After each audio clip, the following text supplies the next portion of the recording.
Monarque got a buff and a nerf this season, but in my opinion, overall, it is definitely better. The impact damage was slightly reduced along with the poison duration, but the poison damage was also increased by 50%. So in PvE, when you're just spamming shots and the poison is constantly applied to enemies, I feel like overall it's actually better. It did also get a pretty solid increase in its draw speed, so you can fire a fully charged arrow quicker as well, resulting in overall a DPS increase. It being a void weapon, I wanted to pair this with what I think is easily the best void build in the entire game, which is the infinite volatile gyrfalcons hunter build. I think most hunter mains are also going to be defaulting to running this build in ad clear encounters during Crota's End Day 1, and especially in encounters like Bridge, where enemies might be spawning further away from you, where Monarque is going to be a fantastic ranged option. Plus, it has been leaked that anti-barriers look to be the only champion type in the base raid, so having volatile rounds means you can deal with anti-barrier champions much easier, not to mention we do also have anti-barrier bow this season. With Monarque and volatile rounds, the poison also pairs extremely well to trigger volatile explosions for you, resulting in even major enemy types dying in 2 to 3 shots when under power. And then with this, we're also able to utilize things like heavy ammo finders and scouts because we're on an exotic primary. And as always, we can run Devour with the build to make ourselves basically invincible. Overall, with the build, we can also proc the gyrfalcons volatile round cycle 4 different ways, so there is never a situation where you don't have invis or volatile when you need it. I'm going to be hopping straight into the build here in a second, but real quick, we are super close to 80,000 subs on the channel, so if you guys do like this video or just the build, make sure to drop a quick like and sub down below. It takes 2 seconds and it helps me out a ton. Within the Night Stalker subclass for your super, Deadfall is going to be your best option, especially for ad clear or just applying a debuff to a boss. You can always opt for something like Quiver, but you tend to run that with O-Rigs or even with Star Eater skills for increased damage. This is mainly an ad clear build, so I recommend Deadfall. You're going to see that I mainly rock Gambler's Dodge with this setup. That way I can dodge near an enemy, get my smoke bomb back, throw it at a group of enemies, and then proc the Gyrfalcons setup and the cycle. I will also swap to Marksman Dodge though if I need rocket reloads or just better damage overall. So if I'm in a boss encounter, I might switch to Marksman. Snare Bomb's obviously the only option. This does weaken enemies, which is very nice. As I mentioned, you can throw this at a group of enemies, weaken them, and then because they now have a Void debuff applied, you can get Gyrfalcons going. And then lastly, for your grenade, this also will have weaken effects with one of our fragments, so you can use this to proc Gyrfalcons as well. Scatter grenade is always my go-to, unless I need a longer lasting grenade to apply the weaken debuff, in which case I'll go Vortex grenade. For our first aspect, we are rocking Vanishing Step. Very simply, this allows our dodges to proc invis for us, so we now have invis on demand if we ever need it. And then second to this, we are rocking Stylus Executioner, so that anytime we kill an enemy that is affected by a void debuff, whether that be weaken, suppression, or volatile effects, we're granted invisibility. And then anytime we exit from invisibility with Gyrfalcon's Hauberk equipped, that's how we're getting volatile rounds. So with this, we have a bunch of ways to go invis already, or to just apply a debuff to an enemy so that we can proc invis, and then we can come straight out of it and infinitely cycle this for endless volatile rounds with Gyrfalcons. Fragment wise, you want Echo of Undermining so that we can weaken targets with our grenade. That is how our grenades are also going to proc invis effects. Echo of Obscurity is another free way to go invisible, especially if you're going to go finish champions or something like that in a day 1 raid race. This is really good because we can finish safely and then get away with invis and go straight into Gyrfalcons. Echo of Persistence is nice because of all the invis we have and Devour with the build. If we want to just sit invis and chill for a little bit, we do have that increased duration through this fragment as well.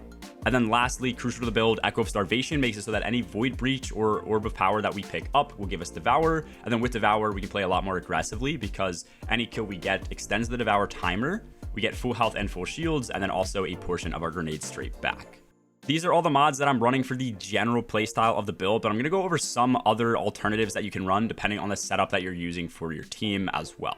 On my helmet, I tend to just rock Harmonic Siphon so that void kills with something like Monarque or whatever other weapon you choose to sub in can generate orbs of power, and then also a heavy ammo finder and a heavy ammo scout, so I'm making ammo for myself and my team. On my arms, I do have 1 copy of Harmonic Loader, mainly just for Monarque because we do have to knock each arrow after we shoot it. It's almost like reloading after every single shot, so this is very nice. Firepower is very nice because anytime we get a grenade final blow, which happens often, we're making more orbs of power. And then lastly, I do have fastball just for general quality of life. In case it's not abundantly clear, for our exotic, we are running the chest piece gyrfalcons Hauberk. Absolutely make sure you have this on with the build, otherwise you're not going to get hardly any of the functionality that we have in the video. And then with that, I always run 3 copies of damage resistance mods and hot swap these depending on which activity I'm in and what damage I'm actually taking. When it comes to your legs and class item, there's 2 basic setups that you can have, even more if you do want to hot swap mods effectively. This is my solo play one, which I used in most of the video. I have innervation and then insulation, so that orbs of power I pick up give me grenade energy and class ability energy straight back. And with this, I am also using 1 copy of Void Weapon Surge for a little bit of extra damage with Monarque and my other Void weapons. After that, since we do use our class ability very often, I do have Bomber. I also have Reaper, so that any single time that I do use my class ability, I can then gen an Orb of Power on my next weapon Final Blow. And I also have Powerful Attraction, so that I collect Orbs of Power nearby and proc the Devour effects and other mod effects whenever I do dodge. Then with this second setup, in situations where you're going to be doing finishers for your teammates and really utilizing Echo of Obscurity and things like that, I would recommend running stacks on stacks so that you're always at a higher armor charge count. Instead of getting 1 armor charge stack per orb we pick up, this now gives 2. And then after this, we do still have Powerful Attraction on, but on our class item instead, we obviously have Special Finisher to actually utilize those armor charge stacks, and then also Proximity Ward so that we can go up, do the finisher. I think you get like 500 extra HP or 500 HP in total while you're doing the finisher.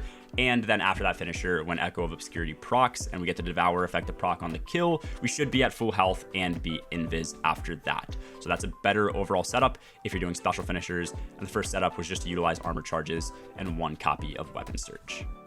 As far as weapon options go to pair with this build, obviously you want to be on Monarque for the most part, but this build does work with any void weapon just as well. Collective Obligation, Wave Splitter, and Graviton Lance are solid exotic options, and good old Funnel Web or Unforgiven feel amazing as legendaries as well.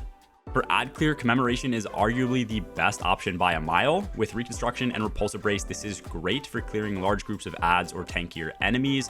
With Repulsor Brace, we should maintain an overshield offering 50% additional damage resistance, and then with Recon, we should never really need to reload.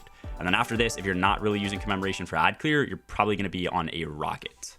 Lastly, for the build cycle, as I mentioned briefly throughout the video, there's going to be 4 ways to get the volatile round cycle going. In my opinion, the best way to start the cycle is with a grenade kill. This will instantly put you into invis, where you can get volatile rounds, but also it makes an orb of power so that we can get devour as well. Second to this is with our smoke bomb. This weakens, which allows us to defeat the enemy and proc stylus execution that way. Third is going to be through invis dodge, and then lastly is invis through Echo of Obscurity with an invis finisher. This one is always available, which is great. It's just arguably the hardest one to pull off straight out of the gate. That about sums it up for the build and for the video. I stream almost every night over on Twitch, so if you guys ever want to come hang out while I'm live, ask me questions over there and game, a link to my Twitch is in the comments down below. As always, have a good one, guys. Peace.